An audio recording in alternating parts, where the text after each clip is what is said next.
Welcome to the wonderful world of wine. We are your hosts, Mark Lindsay and Kim Simone, exploring all things wine with you. If you'd like to find more information about this show, please go to our Facebook page at The Wonderful World of Wine.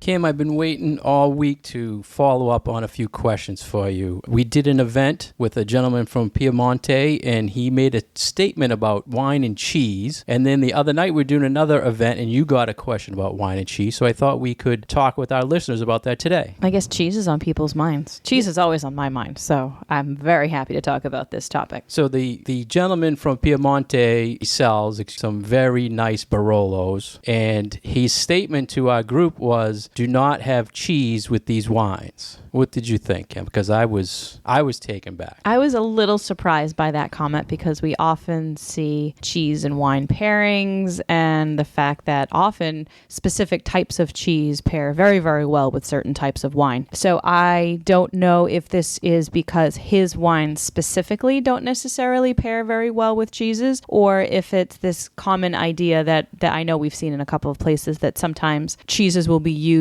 to sort of hide flaws in a wine at a wine tasting. Or there's a saying that if you have an inferior wine and you want to serve it with cheese, whereas if you have a wine that you want to show everything that's going on with it and make sure that every little bit about that wine comes out, serve it with fruit. So it might be a little bit of that coming into play. And I thought it was shocking to people at the tasting because everybody brings cheese to share with everybody. And a lot of foods, a lot of foods that have cheese go great with wine. Like the previous week we had done a wine and pizza pairing, and there was certainly plenty of cheese all over that one. And those wines went quite nicely. So like he was saying that if you have cheese with an average, what he calls an average wine or an everyday wine, it really doesn't complement it. It's just kind of hiding certain things within that wine. And I never thought of it that way. When I have wine and cheese, I'm always thinking it's a great pairing. It's like the perfect match, right? We always learn of what are some of the classic wine and cheese pairings, like Stilton cheese and port. Have you ever had? They always say that's the classic matchup. What are some other? My favorite is goat cheese and Sauvignon Blanc. Especially French Sauvignon Blanc. There's a saying that what grows together goes together. So often if you have a wine from a certain area and then a food or a cheese product from that same area, that the matching will be exceptionally nice. And I do find that with goat cheese from France and then Sauvignon Blancs from France. But other things too, like heavier cheeses like sharp cheddars or Parmesans that are good for eating, those I feel go very well with heavier reds, Cabernets, and some Merlots that are a little on the weightier side. And like most of our food and wine pairings, we tend to think about balance and texture and weight. So if it's a lighter cheese, pair it with a lighter wine. It's a heavier cheese, pair it with a heavier wine. And so a lot of those other rules come into play too, like with my thing with fried food and champagne. If you have an oily kind of food, that tends to be cut by bubbles, and the same holds true for cheese. If you have something that's really creamy like a brie, it's excellent with sparkling wine. So the wines we had at that event were very pricey, and they're also very acidic, very tannic grape, Nebbiolo. Do you feel that there's a certain quality of wine that you shouldn't ever pair with cheese for that reason, like he was suggesting? For those, I wonder also if because there's a lot of subtlety that's in those wines that could be kind of lost or masked by the flavors of a lot of different kinds of cheeses, which tend to be, I don't want to say overpowering, but can overwhelm the wine. So I wonder if there's a little bit of that coming into play too, that they might be tannic wines, but they're also, I found to be very delicate wines. So I don't think that you would necessarily want to put like a cheddar with one of those because they really would lose something of their personality. And I was thinking that night that this doesn't make sense, but then afterwards I was thinking, yeah, it is a good point. It was just shocking that everybody was eating the cheese and they took them aback a little bit. So you also got a question. We did another event and someone else raised the cheese question. I thought was very interesting to hear feedback how one of our attendees from an event the other night said that she actually liked her wines more once she had paired it with cheese. And I talked a little bit about the fact that higher tannin reds, that the tannins cheeses like to bind with fat in fatty foods like a steak or cheeses, and that makes the wine feel softer and a little bit more pleasant on the palate.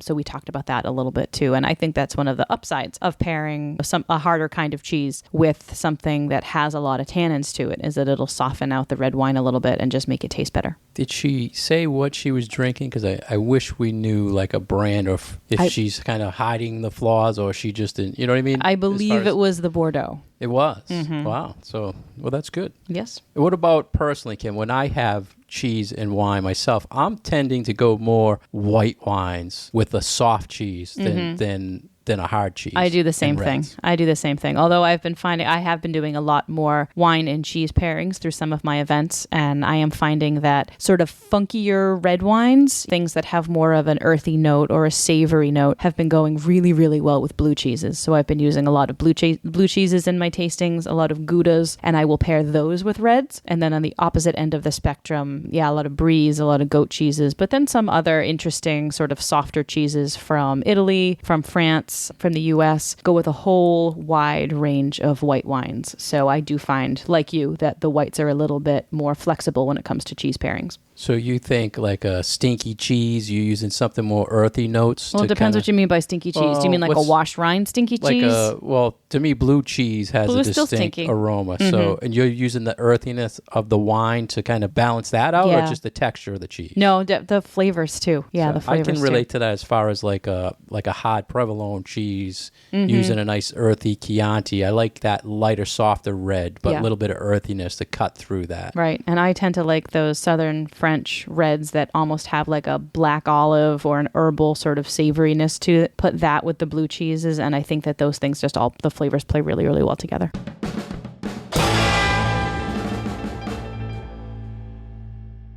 You're listening to The Wonderful World of Wine. We are your hosts, Mark and Kim. You can find information about Mark at franklinliquors.com and a little bit more about myself at vinitaswineworks.com. Very timely article out of Wine Spectator that we ran across. We're always talking about trends and topics in the wine world, but also growth and where we're seeing growth in the market, who's drinking what, who's drinking, who's not drinking. And this one was about sales growth in certain demographic categories as far as age. And I thought it was very interesting to see what they are saying as far as, are millennials drinking a lot of wine? What are they drinking? Do they have the income to spend on alcoholic beverages? What is Gen X doing? What are the baby boomer generation doing? And it's always very interesting for us, having been in the business for a long time, to see where these shifts go. Yeah, I'm curious your feedback on this article, Kim, because in retail, these always bug me when you see these stories, because I have no idea, number one, how are they getting this data? Are they just sending surveys to random age groups,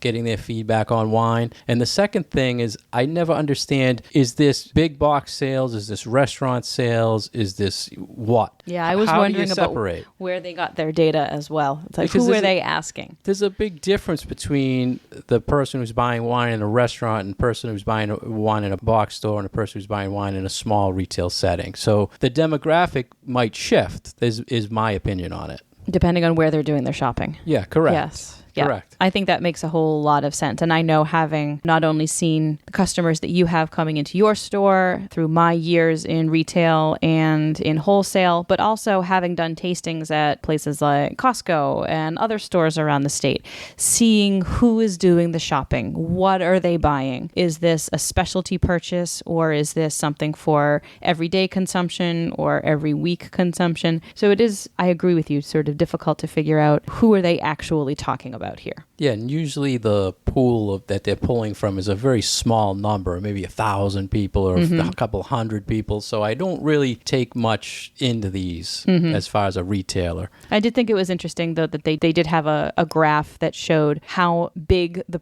certain populations are based on age, and that, you know, the millennials are the largest generation of current wine drinkers, and that as baby boomers retire, maybe they won't have as much disposable disposable income, but they're a bigger group as well. And then sandwiched in the middle, we have Generation X, which is on the smaller side. And that's my generation. And so those are the people who I know, who I see as wine consumers. And we're kind of the ones that are in the middle right now, maybe have a little bit more, not only money to spend on wine, but interest in topics in wine. So very, very interesting to see where these trends go. Yeah, those statistics I can believe because it's an actual, I mean, they're saying millennials, there's about 75 million in the category. And the interesting thing that comes up again with the millennials is they're choosing marijuana over wine more. So it's taking away from wine sales. And then, as you said, baby boomers were the biggest consumers, but they're now on fixed incomes. So that might be heading back a little. In your generation, Gen X, there's fewer but has money to spend because you're rich, Kim, and you can explore the good stuff, right? So more on the millennials, I feel the younger generation, I think it's great that they're exploring wine, but I'm nervous about this whole marijuana trend. I think it is a trend. Are you really? Yeah, You're really nervous? really feel that is a trend. That people are going to be smoking and not drinking. I definitely agree with that. Interesting. And I can see that trend happening, and I'm worried about that. But I like the fact that Gen Xers have money and they're exploring wine.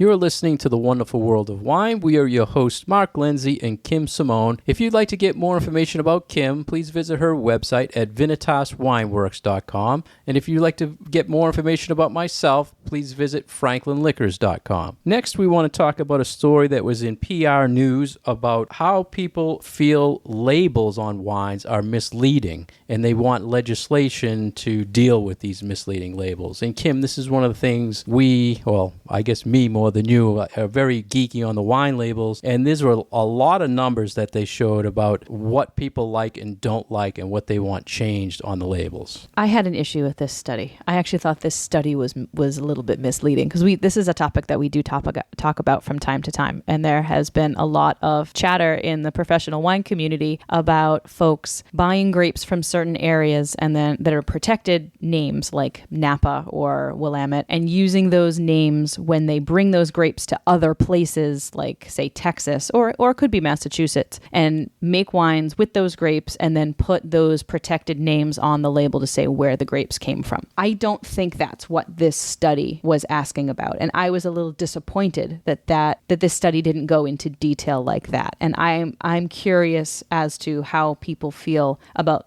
those kinds of things. This seemed to be talking more about the broader regions of origin, which is something that has been happening on U.S. wine labels for a very, very, very long time, using names from other places, but not necessarily grapes from those other places. I totally agree with you. I thought this report was all over the place. It hit everything, and it was only like 800 people that took the survey, but they would give one number and then show something that was totally opposite of what they just showed. So one of the things, for example, was 70% of the people don't like misleading regions, like saying Champagne, but technically you can't do that anyway. So I was kind of confused on why they would say that, because it's kind of you're a not protected thing. supposed to. Yeah, but it is protected almost already. There's some people that are grandfathered in, right, but there is a protection in place for that already. But the idea of, okay, if your wine is not from port, you can't be calling it port. If your wine is not from Chablis, you can't be calling it Chablis. That really seemed to be all that they were asking. So yeah, it was a little bit of a confusing. It was almost like this was a report that was done like 20 years ago, because those I don't think are the current issues that we're dealing with when it comes to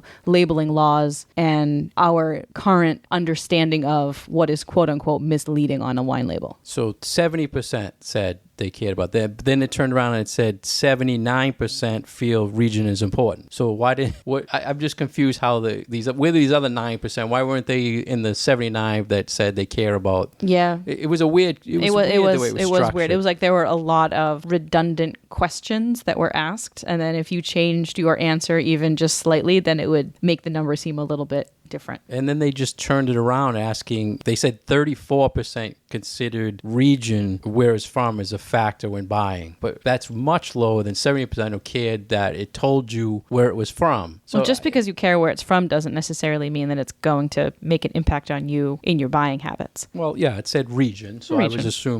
I was assuming that. So then they moved on to say 36% say they would read the label very closely. Only 36%.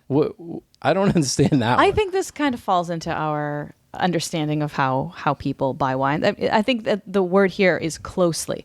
Like, how closely is closely? Does looking for the region that it comes from just on the front of the label, does that count as reading closely? Or does reading closely mean you're turning the bottle over, you're reading the description on the back, you're taking a look at where it's bottled? That would be like a really close reading. So I think this was a little hazy for me as far as what they meant by a close reading of a label. So I want a white, I see Chardonnay, that's I'm getting, right? Right. Yeah, And then exactly. 15% said they wouldn't at all read the label to buy the wine. So I don't know what Well, there's these all people those do. people who are just buying by what the Price? Yeah. picture on the label. You can't discount the marketing of the visual on the label. I see this all the time with people where, I start talking about wine with folks and they're just like, "Oh, I just buy by the label." And I feel like I see this all the time. So that number does not shock me at all. Yeah, they say colors and Color and font and, how heavy is the bottle, and is it a dark label or a light label? Is the picture intriguing to you, or is it off-putting? That can happen too. I certainly know that there are wine labels that, even though I know in my head that the wine in the bottle is good, if I hate the label, I'm not buying it. Every once in a while, someone will shop and say they're looking for a certain theme on the label just to put in a gift basket or something like that. But the whole trend where dog pictures or something on the wine label, I thought that had its peak, and now it's going away. People want something more serious, I think, on the label than in the past. Have you seen that, or have you not bought a wine because you thought the label was just too crazy? There are far fewer fuzzy creatures on labels these days. Well, there's always dog ones or I remember there was ones or- one label with animals wearing sweaters from a few years ago that I just cracked up every single time I see that bottle. Well, some people shop on that. One of our most popular wines for years has been Mommy's Time Out. I mean, the name, it has a little chair, and I mean... That's finding its way into a lot of gift baskets, I'm yeah, sure. so, but as far as the quality, though, it's very just light, easy drinking wine, but people don't care. They just like the label. I think that was brilliant marketing, actually, because that wine just sells so well, and it's not by nature of what the juice is in the bottle, but that is completely a labeling and marketing.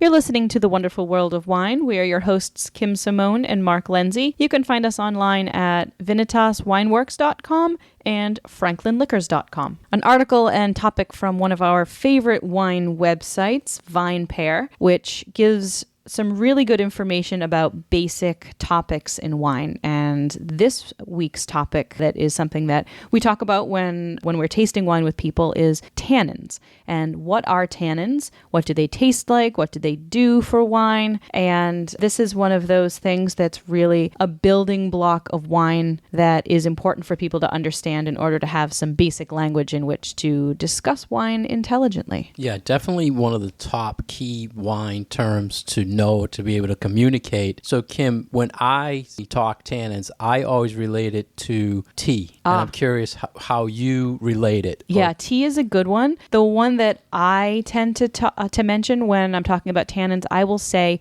underripe bananas, because tannins are compounds that are found in vegetables, in leaves, in growing things. So they are found in tea leaves. And if you have like a really strong cup of black tea and then you let it get cold and you take a sip and you have that real drying, astringent sensation in your mouth, that's what you're feeling. You're feeling those tannins. And it's the same thing with the underripe banana. You take a bite and it makes your teeth feel a little fuzzy, and it's dry and it's a little bitter. Again, it's tannins. It's the same thing with things like persimmons and oak leaves, and there are other fruits and vegetables out there that do contain this compound. And grape skins are one of the best sources of tannins tannins, which is why when you have a nice heavy red wine, you get that feeling because it's being drawn from the grape skins during fermentation. I like that explanation. Why, thank you. I'm going to use that. I'm going to steal. Forget the tea. I'm going with the bananas. Now. But I think tea works too. So let's just tell our listeners the tannins come from multiple sources in wine. It can be the skins. It can come from the oak. It can come from seeds. It can come from stems. Mostly we're talking red wine. Drying. It's a drying effect that you get, or a bitterness. And a lot of talk within the wine world is people are actually so good at tasting, they can tell what the tannins are coming from or how they're getting it. They'll say it's oak tannins because I'm getting it at the top of my mouth or the front of my mouth.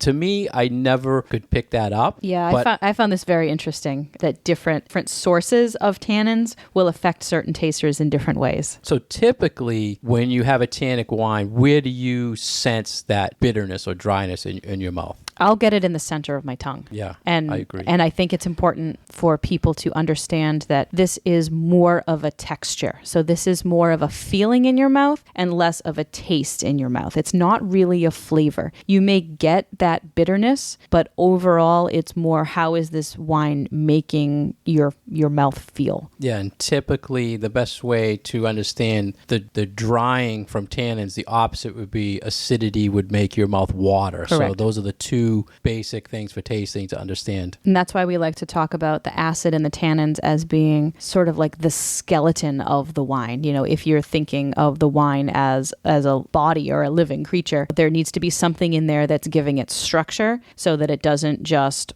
get floppy. And we like to think of it as the structure of the wine is the tannins in the reds and the acidity in the whites, although tannins also need acid, and that's why reds are generally a more complicated and complex wine, because they just have a little bit more chemically going on there. And when you're tasting or writing a tasting note about a wine, typically you'd say if the tannin level is low or it's high. And there are many times where you'll taste the wine and it just rips your mouth apart. It's so tannic, and you know with age that will go away. So I think a lot of consumers, when purchasing a wine, if you say, well, this is really tannic right now, it's really bitter, a lot of people think, well, yeah, I like that because that's tends to be what they drink. They're not letting it age, but that is one of the components that will allow a wine to age. I think it's important to let our listeners know what are some examples of low tannin, medium tannin, and high tannin wines. So maybe you can figure out for yourself if you like this component in red wines. So the lightest out there would be Pinot Noirs, and I would say Beaujolais. So Beaujolais is a region in France, and the grape variety that they use there is Gamay. And those tend to be lighter, softer, a little bit easier to get into if you're just starting to drink red wines. Do you have any other light-bodied, light tannin wines that tend to come across? Sometimes Cab Franc, maybe. Yeah, some other grape varieties that aren't quite as popular here or aren't made in really large quantities from some places like northern Italy, Germany. You know, grape varieties like Zweigelt is kind of that way, but the ones that you'll generally see would be Pinot Noir and Gamay. Yeah, and high tannic wines, obviously Cabernet, Syrah, Nebbiolo is intense tannins.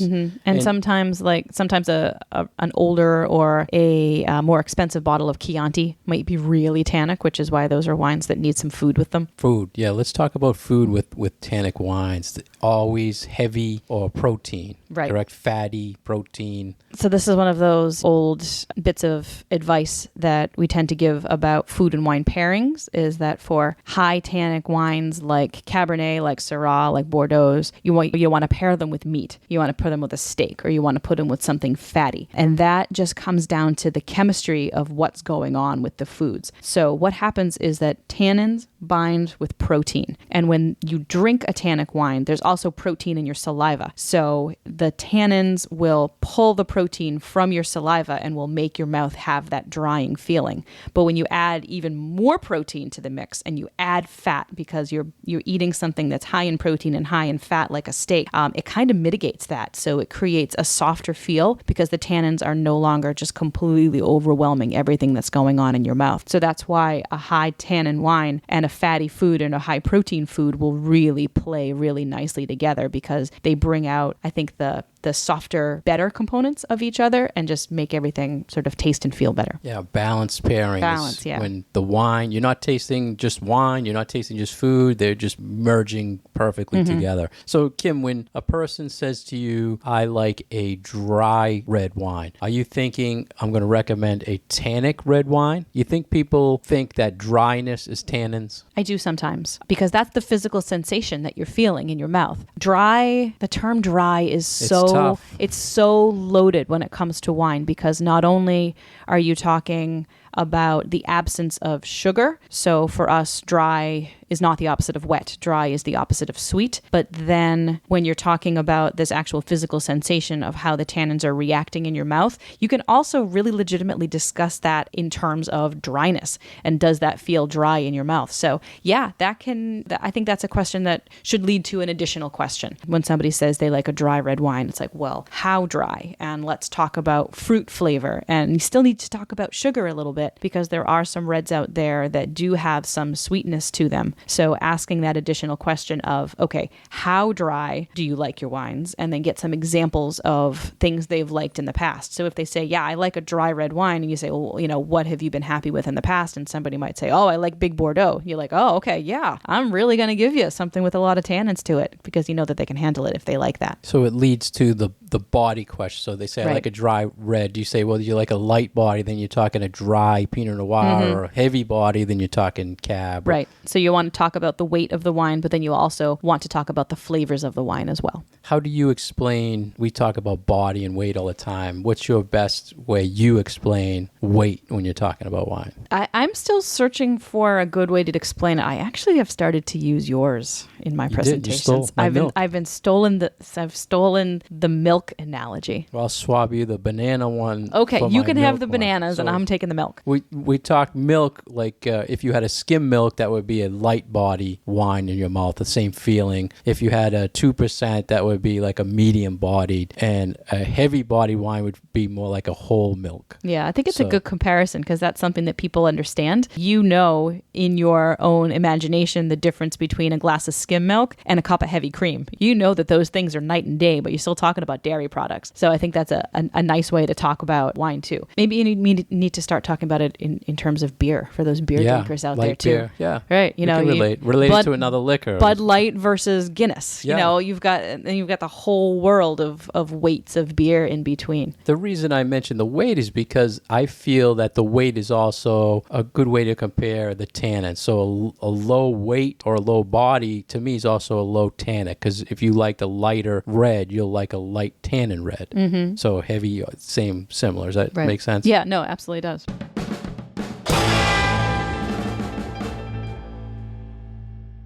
Thank you for listening to The Wonderful World of Wine. We've been your hosts, Kim Simone and Mark Lindsay. Please find us on Facebook at The Wonderful World of Wine. Leave us your comments and questions, and we will talk to you again next week. Wine, wine, wine.